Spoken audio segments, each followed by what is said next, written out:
A very warm welcome to this week's podcast. Today we are going to be considering Psalm 37. May our thoughts, our words and our deeds be forever acceptable in your sight, O Lord, our strength and our Redeemer. Amen. Psalm 37.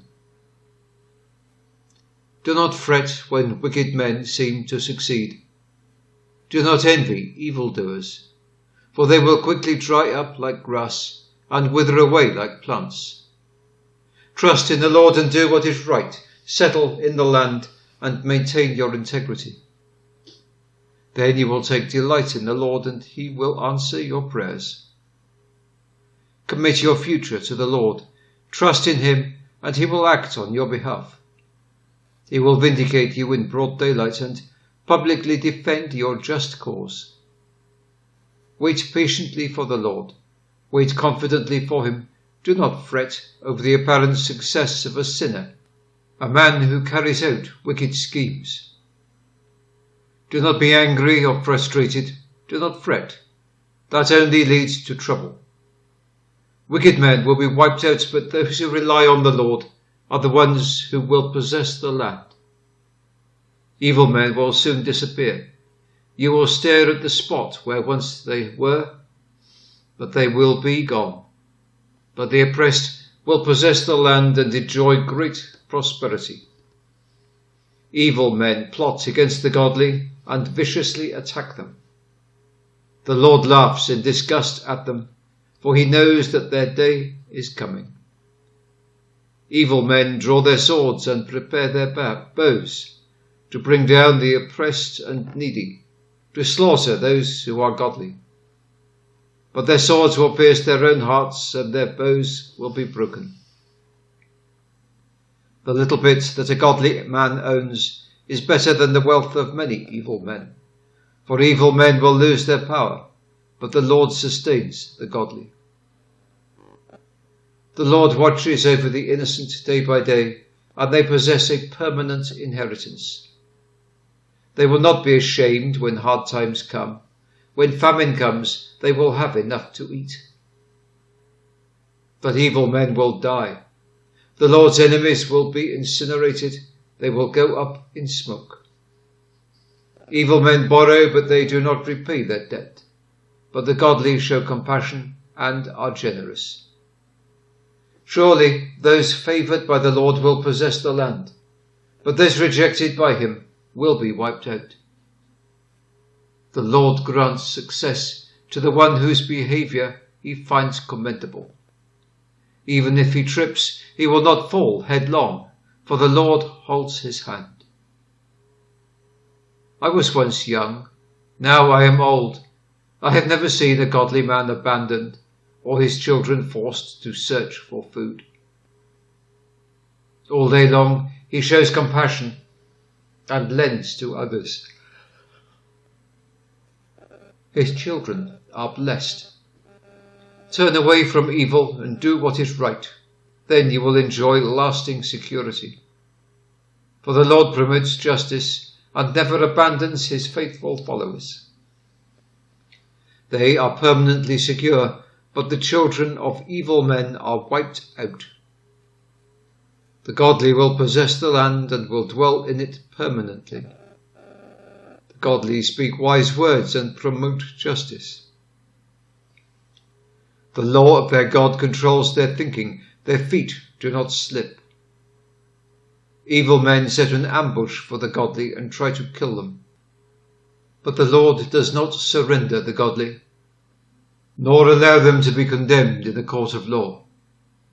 Rely on the Lord, obey his commands.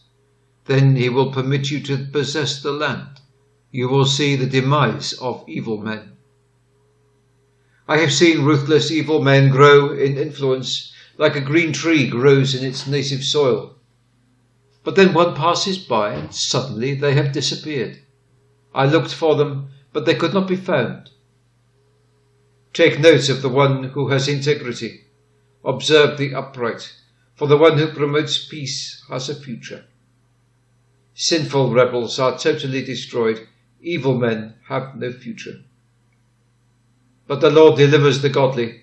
He protects them in times of trouble. The Lord helps them and rescues them.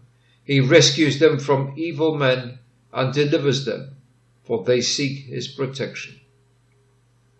This is the word of the Lord. Thanks be to God.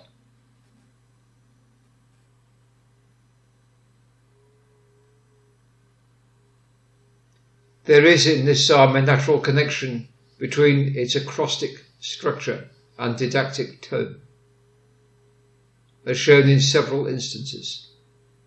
The structure of this psalm is, on the whole, regular, each second verse beginning with the requisite letter. But here and there the period is curtailed or elongated by one member. Such irregularities do not seem to mark stages in the thought or breaks in the sequence, but are simply reliefs to the monotony of the rhythm, rather similar to the shifting of the place of the pause in blank verse, the management of which makes the difference between a master and a bungler. Our psalm today grapples with the problem which tried the faith of the Old Testament saints, namely the apparent absence of a correlation of conduct with condition, and solves it by the strong assertion of the brevity of godless prosperity, and the certainty that well-doing will eventually lead to long-term well-being. The principle is true absolutely in the long run, but there is no reference in this psalm to a future life. Visible material prosperity is its promise for the righteous, and the opposite its threat for the godless. No doubt retribution is not wholly postponed until another life, but it does not fall so surely or visibly as this psalm would lead us to expect. The relative imperfection of the Old Testament revelation is reflected in the Psalms, faith's answer to heaven's word. The clear light of the New Testament revelation of the future is wanting, nor could the truest view of the meaning and blessedness of sorrow be adequately and proportionately held before Christ had taught it by his own history and by his word. The cross would be needed before the mystery of righteous suffering could be fully understood. And the psalmist's solution here is but provisional. His faith that infinite love ruled and that righteousness was always gain and sin loss is grandly and eternally true.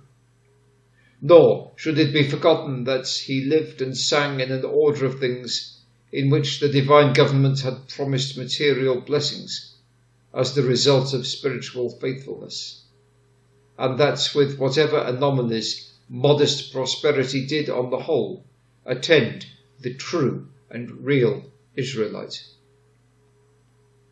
The scripture books which wrestle most profoundly with the standing puzzle of prosperous evil and afflicted goodness are the late books, not merely because the religious reflectiveness was slowly evolved, but because decaying faith had laid Israel open to so many wounds, and the condition of things which accompanied the decline of the ancient order abounded with instances of triumphant wickedness. But even though this psalm does not go to the bottom of its theme, its teaching of the blessedness of absolute trust in God's providence is forever fresh, and it fits close to all the stages of revelation. Its prophecies of triumph for the afflicted who trust and of confusion to the evildoer need only be referred to the end to be completely established.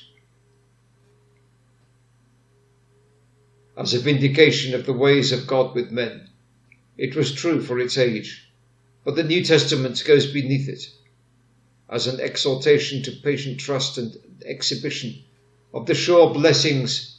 It remains what it has been to so many generations, the gentle encourager of meek faith and the stay of the afflicted heart. Marked progress of thought is not to be looked for in an acrostic psalm. In the present instance, the same ideas are reiterated with emphatic persistence, but little addition or variation.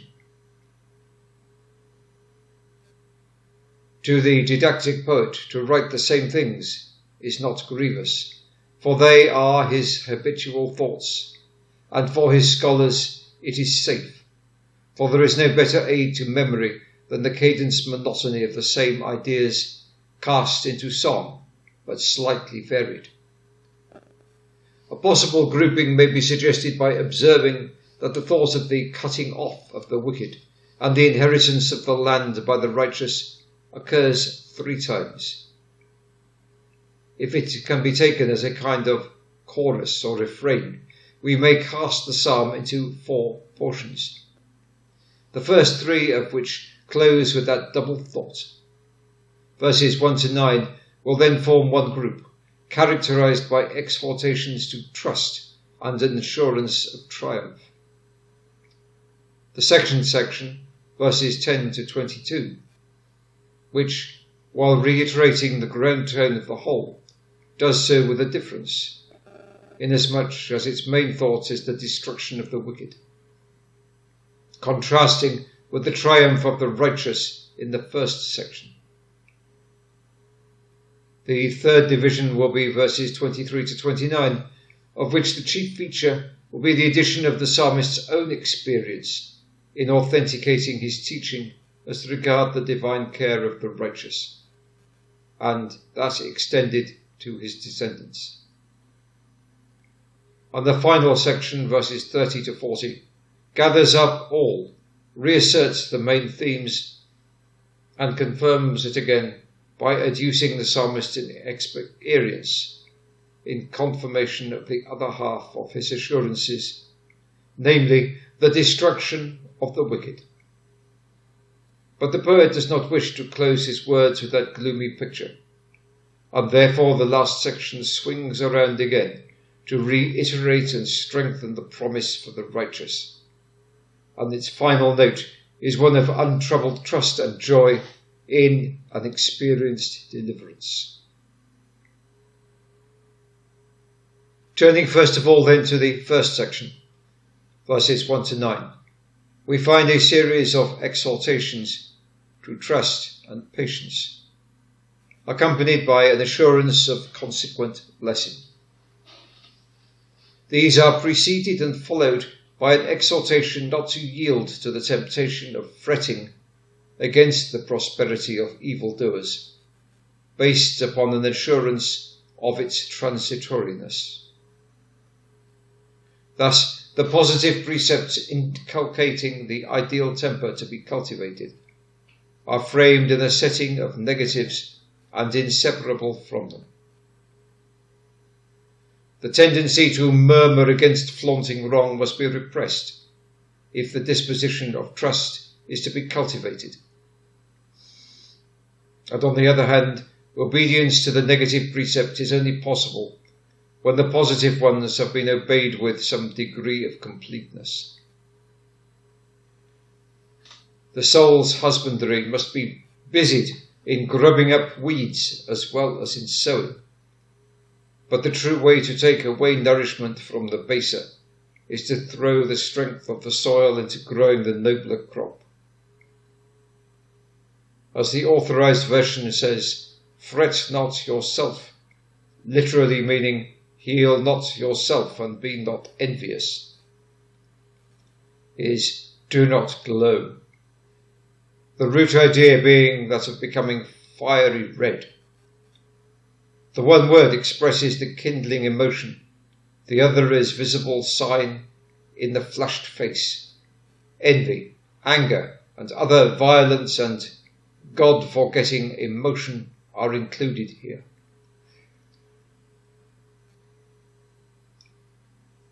There is nothing in the matter in hand worth getting into a heat about, for the prosperity in question is short-lived. The leading conviction moulds the whole psalm, and, as we have pointed out, is half of the refrain. We look for the other half to accompany it as usual, and we find it in the rendering of verse 3 which has fallen into discredit with some people today, and to which we shall come presently. But at the moment we may pause with the suggestion that the picture of the herbage withering as soon as it is cut, under the fierce heat of the eastern sun, may stand in connection with the metaphors in verse 1. Why should we blaze with indignation when so much hotter aglow will dry up the cut grass? Let it wave in its brief glory. Do not let it disturb us. The scythe and the sunshine will combine to make an end of it. The precept and its reason are not on the highest levels of Christian ethics, but they are unfeltly dealt with if taken to mean, do not envy the wicked man's prosperity nor wish it were yours, but solace yourself with the assurance of his speedy ruin. What is said is far nobler than that. It is, do not let the prosperity of unworthy men shake your faith in God's government, nor fling you into an unwholesome heat. For God will surely sweep away the anomaly on its appointed time. With regard to the positive precepts, the question arises whether verse 3 is a command or a promise, with which is associated another question as to the translation of the words rendered in the Authorized Version. Truly you shall be fed, and in the Revised Version, follow faithfulness. The relation of the first and second parts of the subsequent verses is in favour of regarding the clause as promise. But the force of that argument is somewhat weakened by the non-occurrence in verse 3 of the copula, which introduces the promises of the other verses. Even so, its omission does not seem sufficient to forbid taking the clause as corresponding with these. The imperative is likewise used as substantially a future in verse 27, and dwell forevermore. The fact that in every other place in the psalm where dwelling in the land is spoken of, it is a promise of the sure result of trust, points to the same direction here, and the juxtaposition of the two ideas in the refrain leads us to expect to find the prediction of verse 2, followed by its companion. On the whole, then, to understand the second part of verse 3 as a promise seems best. So what then is the meaning of its last words? If they are to be a continuation of the promise, they must surely describe some blessed effect of trust. Two renderings present themselves, one adopted in the Revised Margin, feed securely, and another, feed on faithfulness, i.e. of God. The blessed results of trust and active goodness are a stable dwelling in the land and nourishment there from a faithful God. These thoughts move within the Old Testament circle, but their substance is veritably, eternally true. For those who take God for their portion have a safe abode, feeding their souls on his unalterable adherence to his promises and the abundance flowing therefrom. The subsequent precepts bear a certain relation to each other, and if we take them together make a lively picture of the inner secret of the devout life. Delight yourself in Jehovah, roll the way of him, trust in him, be silent to Jehovah. No man will commit his way to God who does not delight in him, and unless he has so committed his way, he cannot rest in the Lord. The heart that delights in God, finding its truest joy in him and being well and at ease when consciously moving in him, as an all-encompassing atmosphere, reaching toward him with the deepest of desires, will live far above the region of disappointment. For it, desire and fruition go together. Longings fixed on him fulfill themselves. We can have as much of God as we wish.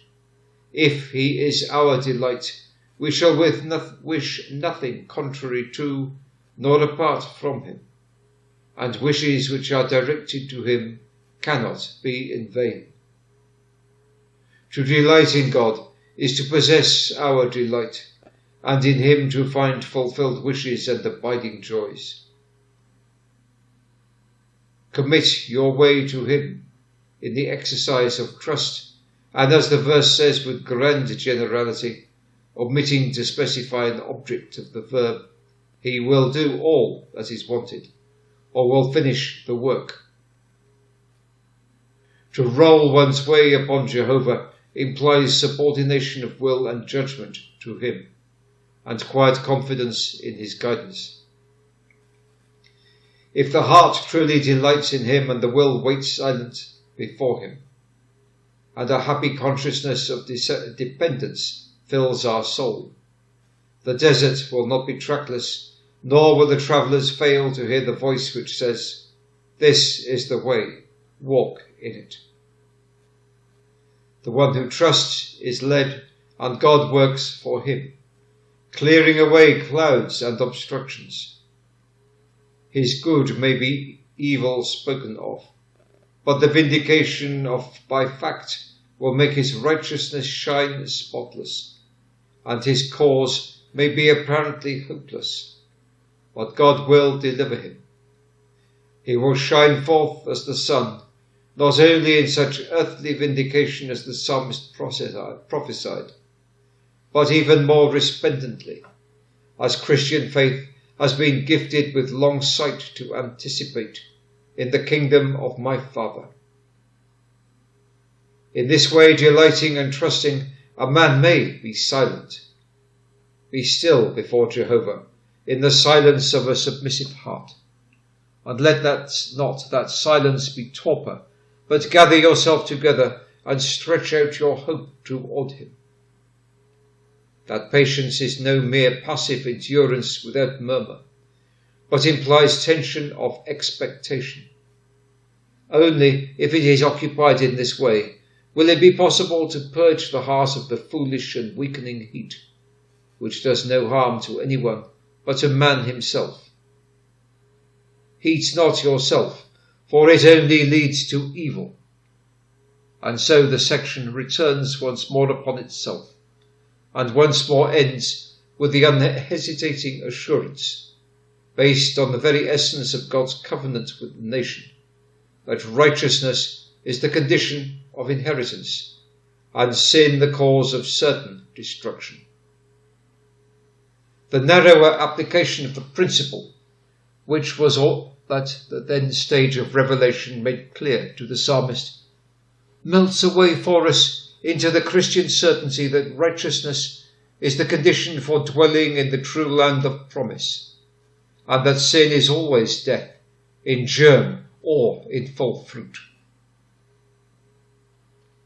The refrain occurs next in verse 22, and the portion marked out, verses 10 to 22, may be dealt with as a smaller whole.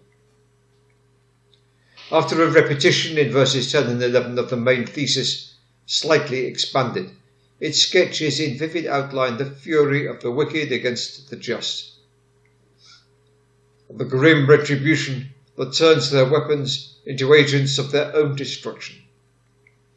How dramatically are contrasted the two pictures of the quiet righteousness of the former and the raging enemy with his gnashing teeth and arsenal of murderous weapons. With what crushing force the thought of the awful slaughter of Jehovah, in foresight of the swift flight toward the blind miscreant of the day of his fall, which has already, as it were, set out on its road, smites his elaborate preparations into dust. Silently the good man sits, wrapped in his faith. Without are raging armed foes. Above, the laughter of God rolls like thunder, and from whom the throne the obedient day is ringing its flight, like an eagle with lightning bolts in its claws. Whatever could the end be but another instance of the solemn talon, by which man's evil slays himself.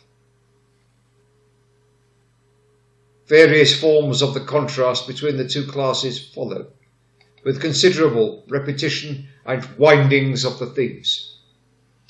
One consideration we need to take into account in estimating the distribution is put in verses 16 and 17. The good of the outward blessings depends chiefly on the character of their owner. The strength of the extract from the raw material depends on the solvent applied, and there is none so powerful to draw out the last drop of the most poignant and pure sweetness from earthly good as is righteousness of heart.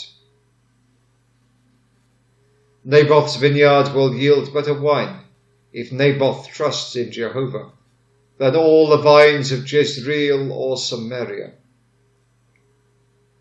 Many wicked have not so much of the potentiality of the blessedness in all their bursting coffers as the poor widow who gives out of 2 mites.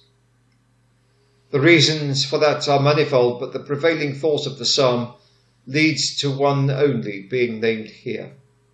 For, we read in verse 17, the arms of the wicked shall be broken. Possessions are of little good if they cannot defend their owners from the stroke of God's executioner, but themselves will pass away. So the poor man's little becomes much, because, among other reasons, he is upheld by God and therefore needs not be anxious. Such anxiety embitters the enjoyment of others. And again, we have the familiar thought of permanent inheritance, but now with a glance at the picture just drawn of the destruction coming to the wicked. There are days and there are days.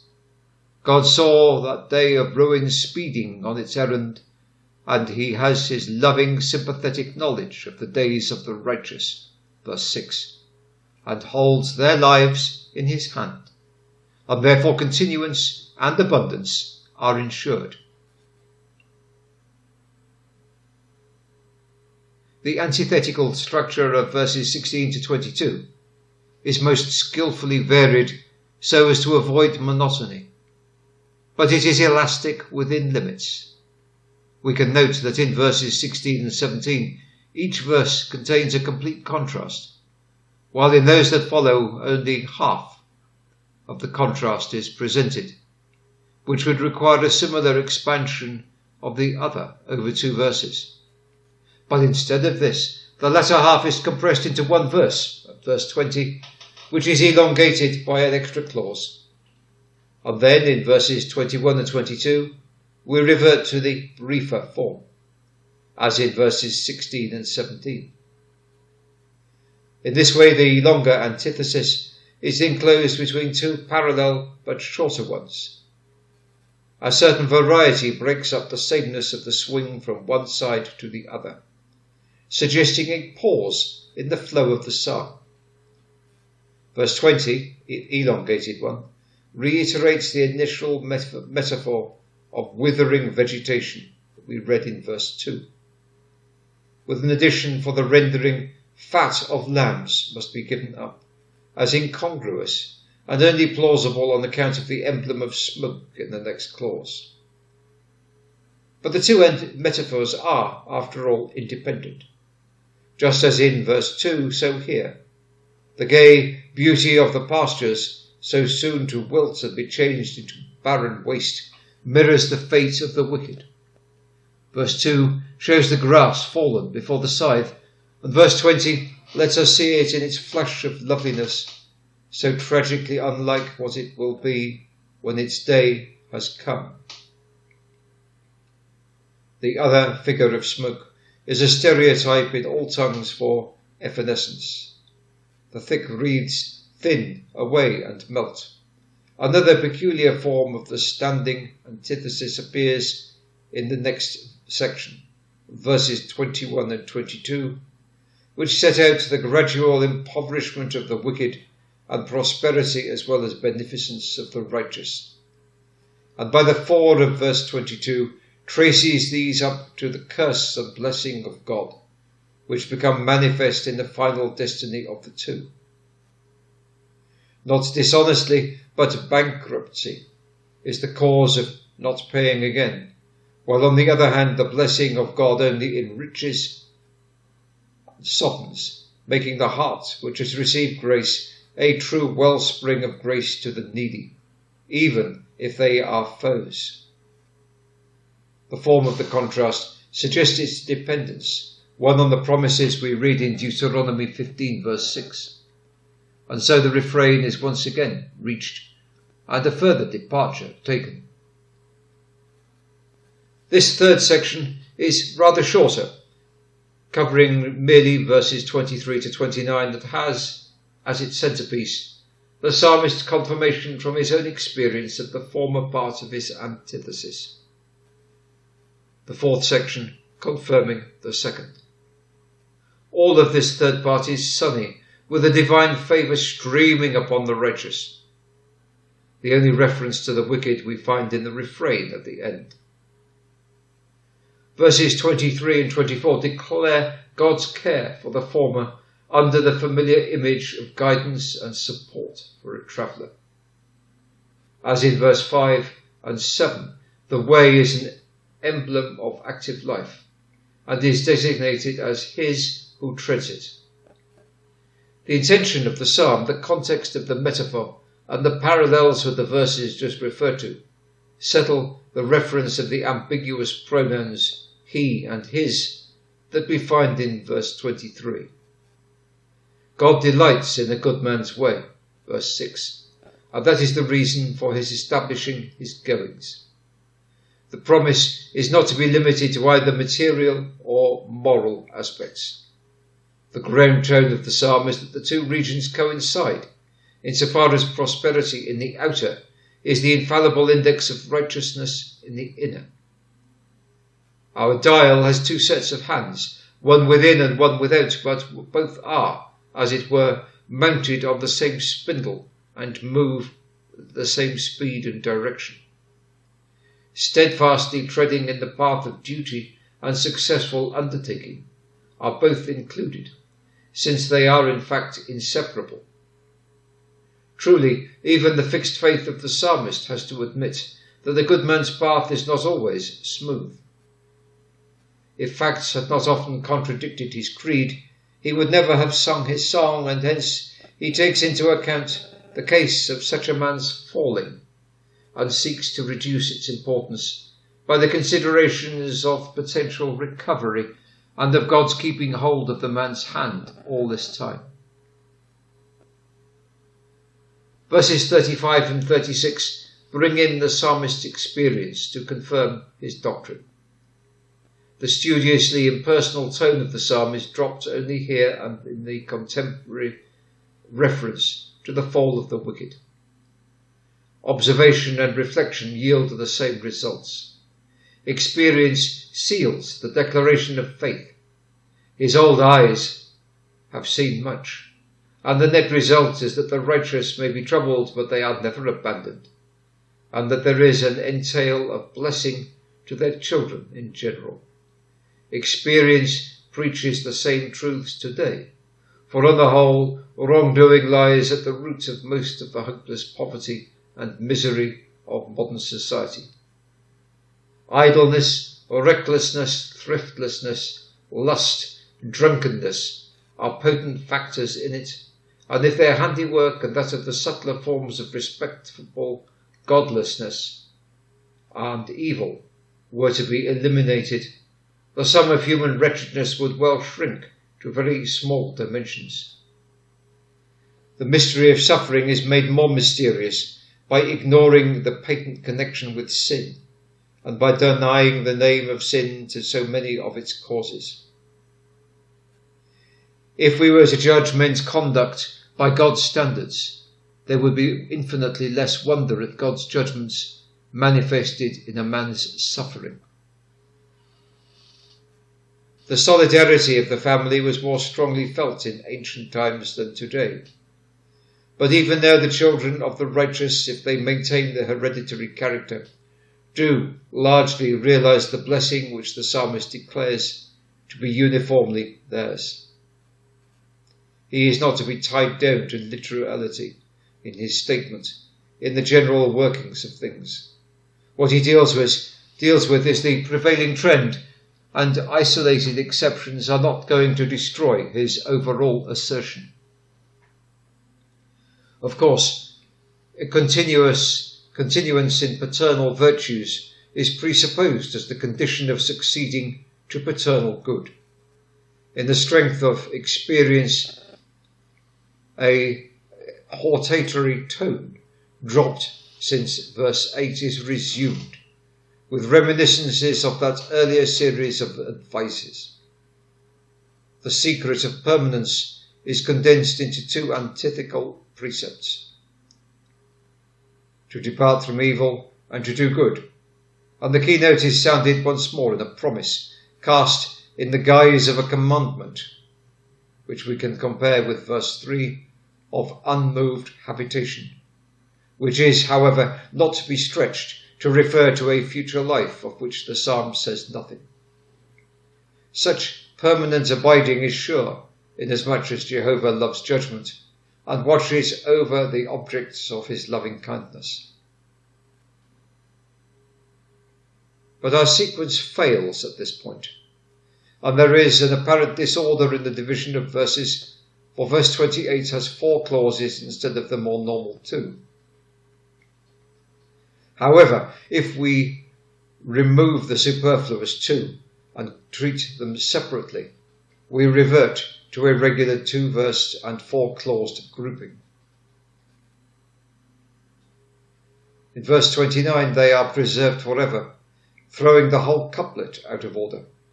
And probably, therefore, there is some form of textual corruption here.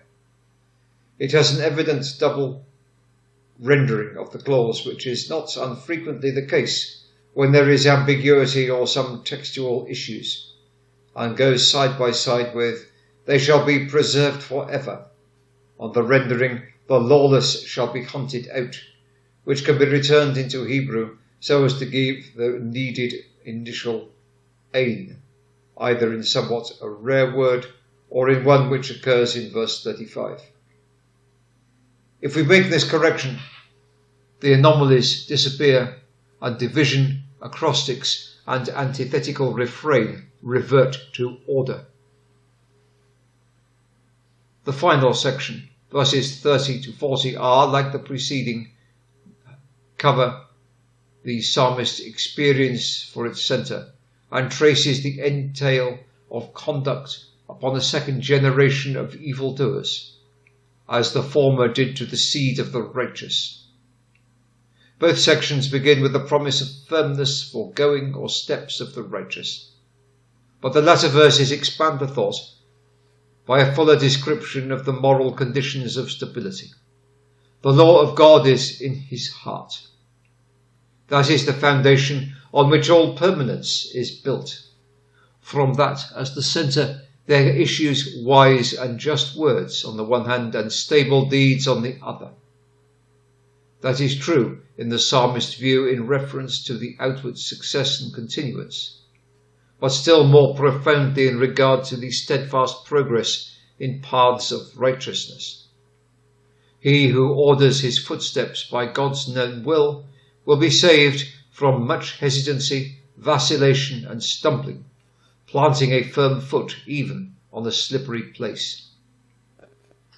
Once more, we have the picture of the enmity of the wicked, as in verses 12 and 14, but with the difference here that the emphasis is laid on the destruction of the plotters as opposed to the vindication of the righteous by acts of deliverance. In verse 34, we have another minor irregularity, in it being an orphaned verse and being prolonged to 3 clauses. It may be this is intended to give emphasis to the exaltation contained in it, which, like we saw in verse 27, is the only one in its section. The 2 key words inherit and cut off are brought together. Not only do the 2 fates create a contrast, but the waiters on Jehovah are promised the sight of the destruction of the wicked. Satisfaction at the sight is implied. There is nothing unworthy in solemn thankfulness, when God's judgments break the teeth of some devouring lion. Divine judgments minister occasion for praise, even from pure spirits before the throne. Men relieved from the incubus of godless oppression may well draw a long breath of relief, passing into celebration of his righteous acts. No doubt there is a higher tone which remembers truth and pity even in that solemn joy. But Christian feeling does not destroy but modify the psalmist's thankfulness for the sweeping away of godless antagonism by goodness. The assurance to those who wait on Jehovah has his own experience as its guarantee in verse 35, just as the complementary assurance in verse 24 and 25 had provided. The earlier metaphors of the green vegetation and the beauty of the pastures are once again heightened. A venerable wide-spreading giant of the forests, rooted in its native soil, is grander than those humble growths. But for lofty cedars or lowly grass, the end is always the same. Twice the psalmist stood at the same place. Once the great tree had laid its large limbs over the field and lifted a firm bole. Again he came, and there was a clear space where the great tree had been. Not even a stump was left to tell where the leafy glory had once been. Our psalm today might well have ended with this gathering together of its contents into one final emphatic statement. But the poet does not want to leave the stern words of destruction at his last. And so he adds a sweet, long drawn-out close, like the calm, extended clouds that lie motionless in the western sky after a day of storm, in which he once more sings of the blessedness of those who wait on Jehovah. Trouble will come, notwithstanding his assurances that righteousness is blessedness, but in it Jehovah will be a fortress home, and out of it he will save them. However, the teaching of the psalm may need modification in order to coincide with the higher New Testament doctrine of the relation between righteousness and prosperity. These confidences need none. Forever and absolutely they are true. In trouble, a stronghold; out of trouble, a saviour, is our God to all who cling to him.